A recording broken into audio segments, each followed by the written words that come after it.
महादेव की तीसरी आंख का आध्यात्मिक अर्थ क्या है? पुराणों में भगवान शंकर के माथे पर एक तीसरी आंख के होने का उल्लेख है। उस आंख से वे वह सब कुछ देख सकते हैं जो साधारण आंखों से नहीं देखा जा सकता। जब महादेव तीसरी आंख खोलते हैं तो उससे बहुत ही ज्यादा ऊर्जा निकलती है। एक बार खुलते ही सब कुछ साफ नजर आता है। फिर वे ब्रह्मांड में झांक रहे होते हैं। ऐसी स्थिति में वे कॉस्मिक फ्रीक्वेंसी या ब्रह्मांडीय आवृत्ति से जुड़े होते हैं। तब वे कहीं भी देख सकते हैं और किसी से भी प्रत्यक्ष संपर्क स्थापित कर सकते हैं। भगवान शिव की तीसरी आंख को प्रलय कहा गया है। ऐसी मान्यता है कि एक दिन भगवान शिव की तीसरी आंख से निकलने वाली क्रोध अग्नि इस धरती के विनाश का कारण बनेगी। शिव जी के तीनों नेत्र अलग अलग गुण रखते हैं, जिसमें दाएं नेत्र सत्वगुण और बाएं नेत्र रजोगुण और तीसरे नेत्र में तमोगुण का वास है। भगवान शिव ही एक ऐसे देव हैं जिनकी तीसरी आंख उनके ललाट पर दिखाई देती है, जिसके कारण इन्हें त्रिनेत्रधारी भी कहा जाता है, जिनमें एक आंख में चंद्रमा और दूसरी में सूर्य का वास है और तीसरी आंख को विवेक माना गया है। शिव जी के मस्तक पर दोनों भौहों के मध्य विराजमान उनका तीसरा नेत्र उनकी एक विशिष्ट पहचान बनाता है। माना जाता है कि शिव का तीसरा चक्षु आज्ञा चक्र पर स्थित है। आज्ञा चक्र ही विवेक बुद्धि का स्रोत है। तृतीय नेत्र खुल जाने पर सामान्य बीज रूपी मनुष्य की संभावनाएं वटवृक्ष का आकार ले लेती हैं। आप इस आंख से ब्रह्मांड में अलग अलग आयामों में देख और सफर कर सकते हैं। वेद शास्त्रों के अनुसार इस धरा पर रहने वाले सभी जीवों की 3 आंखें होती हैं। जहां 2 आंखों द्वारा सभी जीव भौतिक वस्तुओं को देखने का काम लेते हैं, वहीं तीसरी आंख को विवेक माना गया है। यह दोनों आंखों के ऊपर और मस्तक में मध्य होती है, किंतु तीसरी आंख कभी दिखाई नहीं देती है।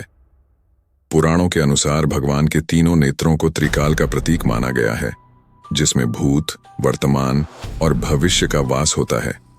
स्वर्गलोक, मृत्युलोक और पाताल लोक भी इन्हीं तीनों नेत्रों के प्रतीक हैं।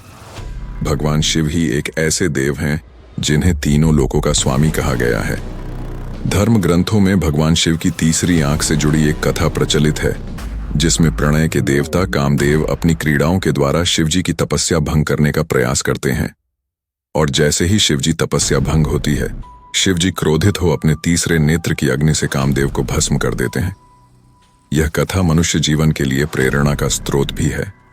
कामदेव का वास प्रत्येक मनुष्य के अंदर होता है। उसे अपने विवेक और बुद्धि द्वारा मन में उठने वाले क्रोध और अवांछित काम वासना को शांत करना चाहिए। किसी ने प्रश्न किया कि भगवान शिवजी की तीसरी आंख में ऐसा क्या है जिससे प्रलय आ सकती है? सवाल के अनुसार यदि देखा जाए तो साफ तौर पर 3 मुख्य बातें सामने आती हैं। वे हैं भगवान शिव, तीसरी आंख तथा प्रलय। अब ये तीनों बातें अभी जिस क्रम में है वो असल में बड़े से छोटे क्रम में लिखी हैं, और जीवन में जो घटनाएं घटित होती हैं वो छोटे से बड़े होते जाने वाली होती हैं। तो हम उसे उसी सही क्रम में समझने की कोशिश करते हैं। प्रलय क्या है? प्रलय हम हमेशा ही सुनते आए हैं इस शब्द को। हम अति होने वाली चीज को प्रलय का नाम दिया है। लय तथा प्रलय एक ही सिक्के के 2 पहलू हैं। जिस तरह से वर्तमान दिन को 2 भागों में विभाजित किया गया है, सुबह तथा रात में, तो जैसे इसका एक पहलू सामने रहता है तो दूसरा छिपा होता है। ठीक उसी तरह जब हम अपने आप को ईश्वर से जोड़ते हैं, तब हमारी साधना छोटे स्तर से बड़े स्तर तक जब बढ़ती जाती है, तब हमारे अपने आप का, हमारे अणुरेणु का, हमारे अहंकार, बुद्धि आदि आदि समस्त दुर्गुणों का उस परमात्मा रूपी परमानंद में लय होते जाता है। जब यही लय होना अनिर्बंध हो जाता है, तब आता है प्रलय।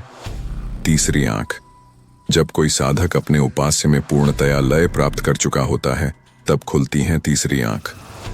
इसे तीसरी आंख, भ्रूमध्य, ज्ञान चक्र, आज्ञा चक्र आदि नामों से जाना जाता है। हर मनुष्य प्राणी के शरीर में प्रमुख 7 चक्र होते हैं।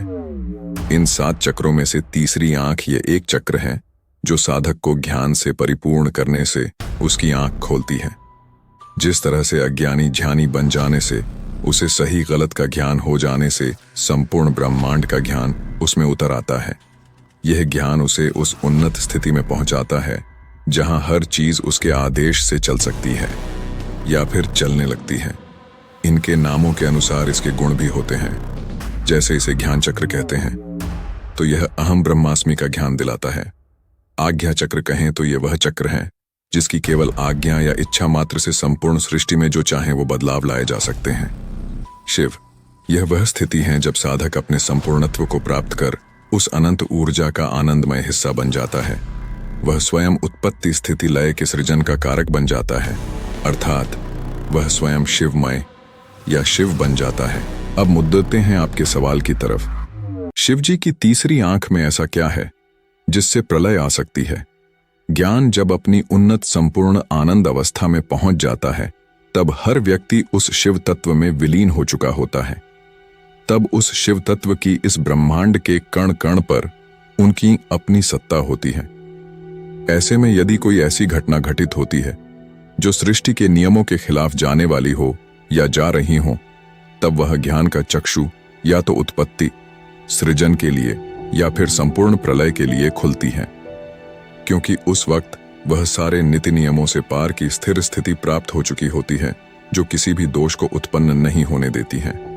वैज्ञानिक अनुसंधान का अर्थ है कल्पना की उड़ानें न भरकर यथार्थ के धरातल पर उतर आएं, अर्थात विज्ञान तथ्यों की कसौटी पर ही परख कर चीजों को मानता है।